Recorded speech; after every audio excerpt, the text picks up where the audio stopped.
this is Thierry Bézier for Intruders TV. I'm with Hendrik Meerman from Cobalt Biofuels. Thank you for being here. Thank you. Can you tell us briefly what it is about? Okay, so Cobalt Biofuels is a biobutanol company. We're we have technology for the production of biofuel for butanol. Butanol was historically made for many years. It was the second largest fermentation behind ethanol fermentation. It was originally developed in the First World War and produced globally. When the price of oil went down in the 60s, it made it uneconomical to be produced from sugar sources, which is predominantly what it was made from.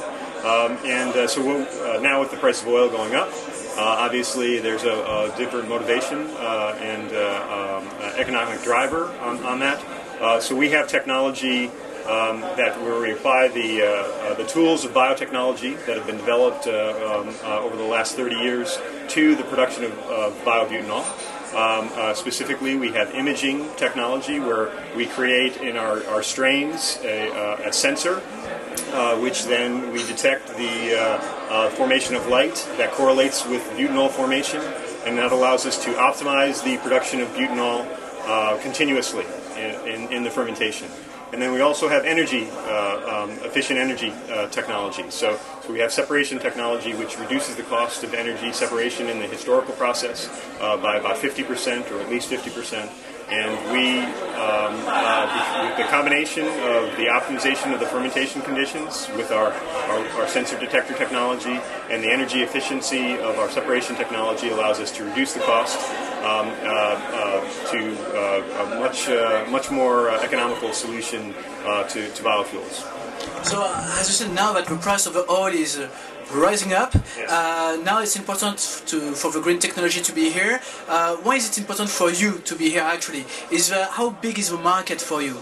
How can you already... Yeah, the market for biofuels is huge.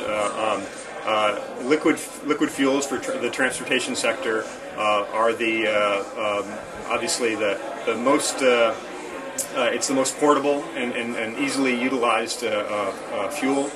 There's a lot of other competing fuel technologies which I think are very good, but before those can really come around, liquid fuels are most important. There's a lot of focus now on the use of what's the feedstock and whether you take away from food. Our technology is independent of food sources, so we use non-food sources of feedstock to produce our biofuel, and we produce butanol is a very flexible fuel compared to ethanol. It has a higher energy value. It's more compatible with the existing enzyme engine and distribution infrastructure. It can go directly into pipelines. It can be blended up to 100%, and so it is a much better alternative.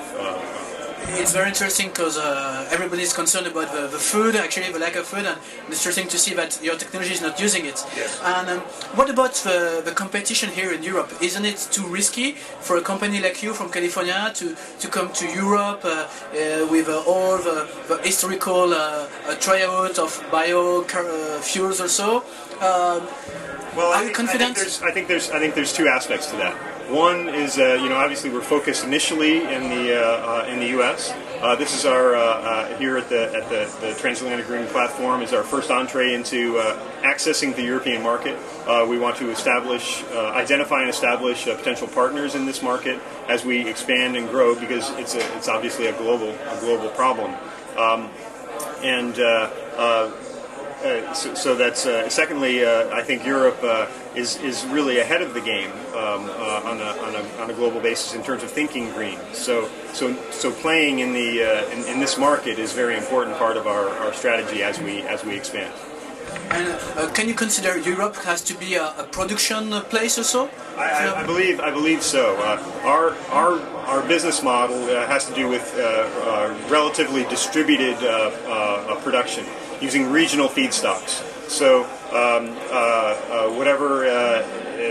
we want to make fuel in the places where it's being utilized, close to, so you don't have to, you minimize the transportation of the fuel to the user, as well as capitalizing on the regional diversity of feedstocks that are available. So, in other words, you don't just use corn that's made in the Midwest and then ship your biofuel everywhere.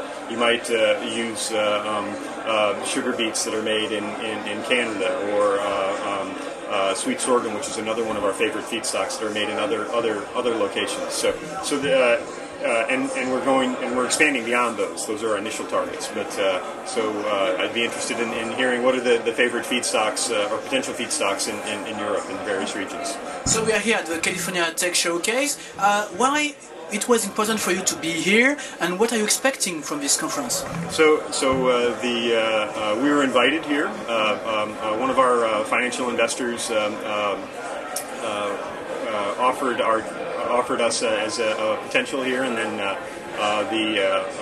the organizers invited us to participate. We felt it was very important to make an entree into to start establishing relationships with potential partners, both on the financial side and as well as on the feedstock and distribution side in Europe and beyond. And so far we are almost at half of the first day. How do you feel about it? What's your feeling about this conference? I'm actually been very excited by the reception that we've gotten, the amount of contacts that I've been able to make so far. So you can expect, why not, to go back home with some key partnership or even new customers? At least we'll have some. Have begun the discussions, because I definitely have established some contacts with different potential partners that we can definitely have those discussions ongoing. It's closing the deal here at the conference is probably not going to happen. About your company in 2008, what are your goals? What are your objectives for this year? So we've established our proof of concept on our technology, and we're scaling up right now. We're building a pilot plant, and we have a very aggressive commercialization timeline. And so that's why it's important that we start talking with partners now, both on the sourcing, on the feedstock, and on the offtake, as well as potential different partnership strategies as we expand. Thank you very much. Thank you for all those details, and have a good conference.